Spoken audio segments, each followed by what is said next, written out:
यहाँ पे हम लोग एक बहुत ही इम्पोर्टेंट एनालिसिस करने वाले हैं। Basically we are going to do vector analysis of law of reflection. So सबसे पहली बात जो यहाँ पे हम लोग देखने वाले हैं, तो हमारा मोटिवेशन ये है कि अगर ये हमारा एक रिफ्लेक्टिंग सरफेस है और फॉर एग्ज़ाम्पल हमें इंसिडेंट रे का वेक्टर फॉर्म अवेलेबल है और हमसे अगर पूछा जाता है कि जो हमारा रिफ्लेक्टेड रे होगा उसको हम लोग वेक्टर फॉर्म में किस तरीके से रिप्रेजेंट करेंगे। So that is the motivation behind this analysis. सबसे पहले हम लोग यहाँ पे दो डायरेक्शन सिग्निफाई कर लेते हैं। जो डायरेक्शन रिफ्लेक्टिंग सरफेस के अलोंग है उसको मैं टेंजेंशियल डायरेक्शन या टी कह रहा हूँ, और जो हमारा नॉर्मल का डायरेक्शन है, पॉइंट ऑफ इंसिडेंस पे जो हमने नॉर्मल ड्रॉ किया है, उसके डायरेक्शन को मैं नॉर्मल एन कह रहा हूँ। Obviously from law of reflection मुझे पता है कि एंगल ऑफ इंसिडेंस और एंगल ऑफ रिफ्लेक्शन सेम होते हैं, तो इन दोनों एंगल को मैं थीटा कह रहा हूँ। और जो वेक्टर अलोंग द इंसिडेंट रे है उसके यूनिट वेक्टर को मैं यूनिट वेक्टर आई कह रहा हूँ, और जो वेक्टर रिफ्लेक्टेड रे के अलोंग है उसके अलोंग यूनिट वेक्टर को मैं वेक्टर आर कह रहा हूँ। सो बेसिक आइडिया इज़ कि हमें आई हैट यानी कि unit vector along the incident ray दिया हुआ है, and I need to find r hat यानी कि unit vector along reflected ray हमें पता करना है। सो बेसिक आइडिया ये है कि मैं यहाँ पे वेक्टर आई को टी और एन के डायरेक्शन में कंपोनेंट के फॉर्म में लिखना चाहता हूँ। सो ऑब्वियस सी बात है कि आई वेक्टर का अगर मैं टी के अलोंग कंपोनेंट लेता हूँ then it is going to be sine theta, की मैग्नीट्यूड तो 1 है ही, into unit vector along T. Since this angle is theta so this angle is going to be 90 minus theta.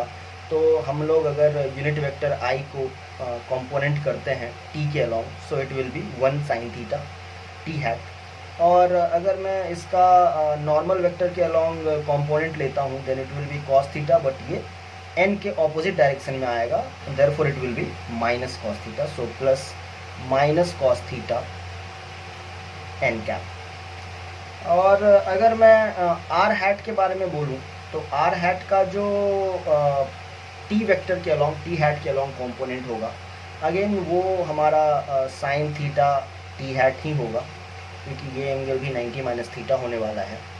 और इसका जो एन वेक्टर के अलोंग कंपोनेंट होगा वो पॉजिटिव डायरेक्शन में जाएगा, इसीलिए ये हम लोगों के पास plus cos theta N hat आ रहा है। तो यहाँ से जैसा कि हम लोग देख रहे हैं आर में प्लस कॉस थीटा है और आई में माइनस कॉस थीटा है।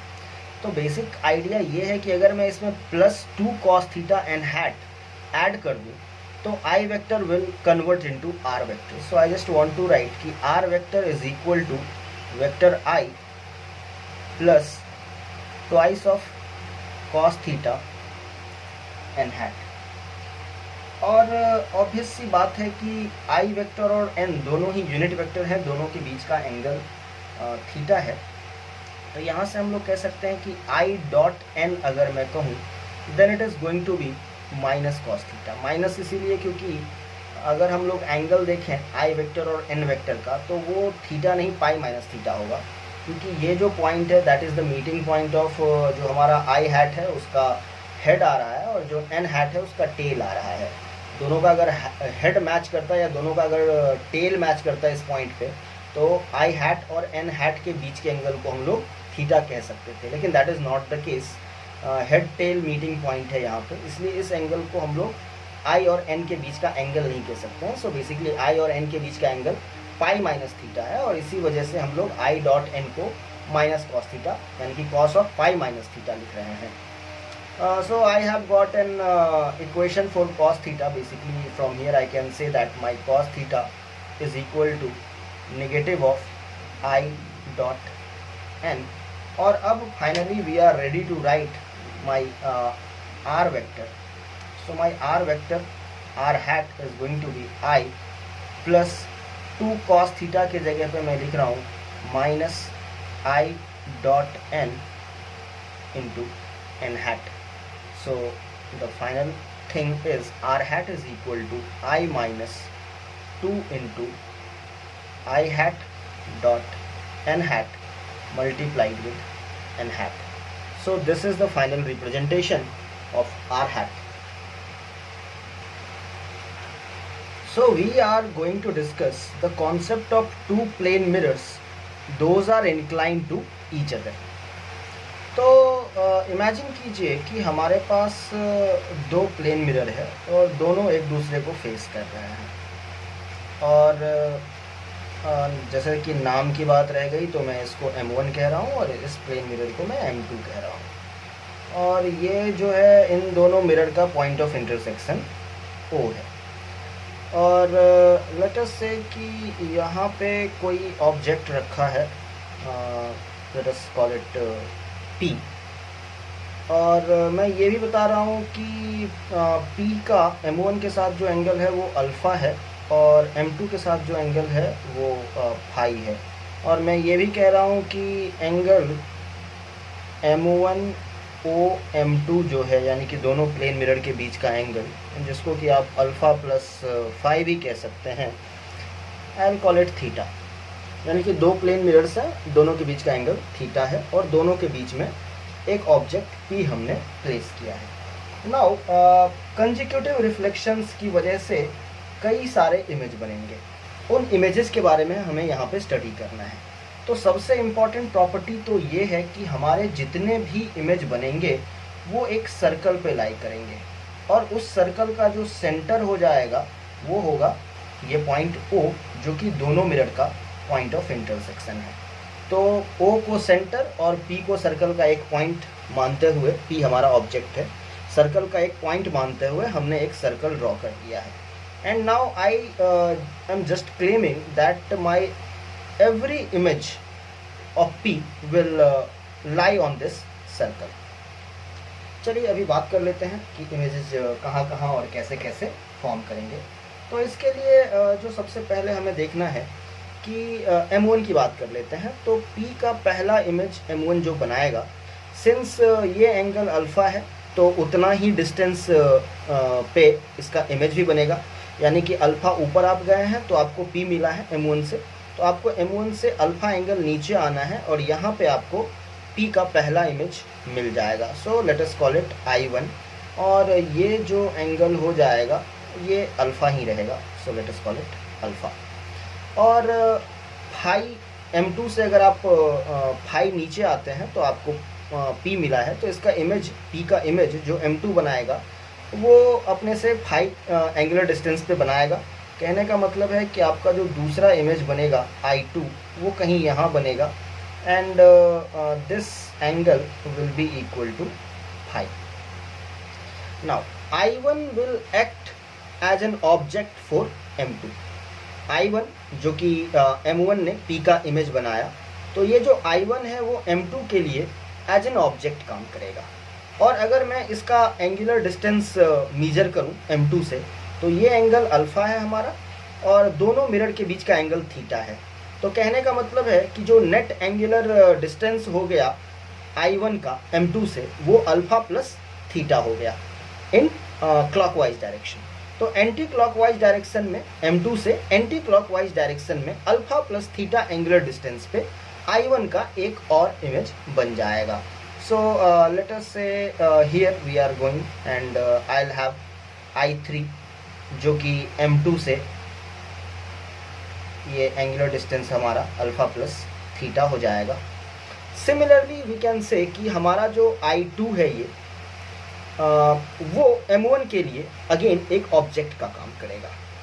और अगर हम लोग एंगुलर डिस्टेंस देखें M1 से I2 का, तो ये एंगल हमारा फाई है, ये एंगल हमारा फाई है, और दोनों मिरर के बीच का एंगल हमारा थीटा है।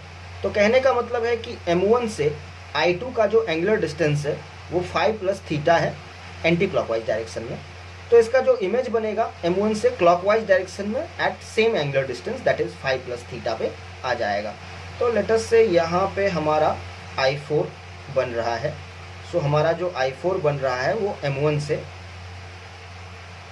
फाई प्लस थीटा डिस्टेंस पे बन रहा है। और सिमिलरली ये जो रिपीटेशन है वो चलता रहेगा, और इस तरीके से हम लोग देख सकते हैं कि हमारे जो सारे इमेजेज हैं वो इस सर्कल पे लाई कर रहे हैं।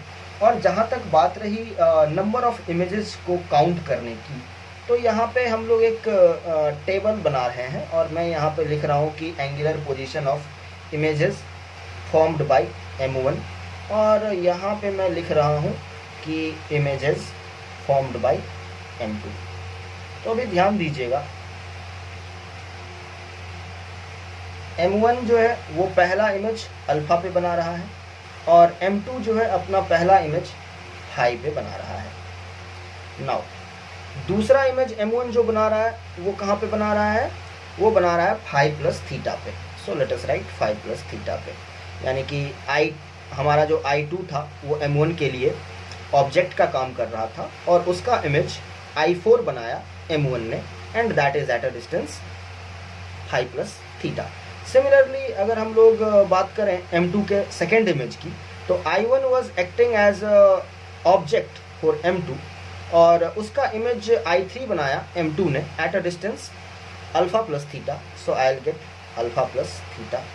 नेक्स्ट रिपीटेशन ये चलता रहेगा। नेक्स्ट जो आएगा इसका वो हो जाएगा five plus 2 theta by the same logic, और ये हमारा आ जाएगा अल्फ़ा प्लस 2 थीटा। तो थीटा ऐड करते जाएंगे कंजिक्यूटिवली। सिमिलरली हम लोग यहाँ पे कह सकते हैं it will B 5 plus 3 theta, and here I will have alpha plus 3 theta, और इस तरीके से हम लोग आगे बढ़ते चले जाएंगे। और कहाँ तक आगे जाना है इसके लिए कहते हैं कि जो फाइनल वैल्यू होना चाहिए वो लेस देन 180 होना चाहिए in each case. Final value of angular position should be less than 180 degree और इक्वल टू 180 डिग्री। तो जब तक ये वैल्यू हमारे पास अचीव नहीं हो जाता है तब तक हम लोग आगे बढ़ेंगे, और ये जितने भी नंबर्स हैं इनको हम लोग काउंट कर लेंगे, और यहाँ से हम लोग बता सकते हैं कि हमारे पास टोटल कितने इमेज बनेंगे और कौन से एंगुलर पोजीशन पे ये इमेजेस फॉर्म्ड होंगे। नाउ अगर हमें 2 plane mirrors incline to each other के केस में angular positions of images count नहीं करना है, हमें सिर्फ नंबर ऑफ इमेजेस काउंट करना है, तो इसके लिए एक ईजी मेथड भी है। और वहाँ पे हम लोग क्या करते हैं कि लेट अस से थीटा हमारा एंगल ऑफ इंक्लिनेशन है। So theta is my angle of inclination. तो हम लोग यहाँ पे एक क्वांटिटी n डिफाइन करते हैं। So n is defined as 360 degree by theta. Now depending upon the nature of n हम लोग डायरेक्टली नंबर ऑफ इमेजेस बता सकते हैं। सो लेट अस से n 2 टाइप का हो सकता है, या तो ये कोई पॉजिटिव इंटीजर होगा या फिर ये फ्रैक्शन होगा। नाउ अगर ये इंटीजर हुआ तो ये 2 टाइप का इंटीजर हो सकता है, या तो ये इवन होगा या फिर ये ऑड होगा। अगर ये इवन हुआ तो नंबर ऑफ इमेजेस जो है, नंबर ऑफ इमेजेस अगर हम लोग कहें इवन के केस में, that is simply given as n-1। जो भी हमारे पास n आया उससे 1 कम कर देंगे।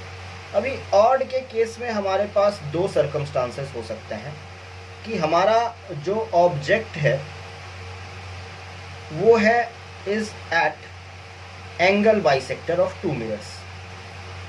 तो यानी कि कहने का मतलब है कि हमारा जो ऑब्जेक्ट है वो सिमेट्रिकली प्लेस्ड है, दोनों मिरर के एंगल बाइसेक्टर के ऊपर में हमारे ऑब्जेक्ट को रखा गया है।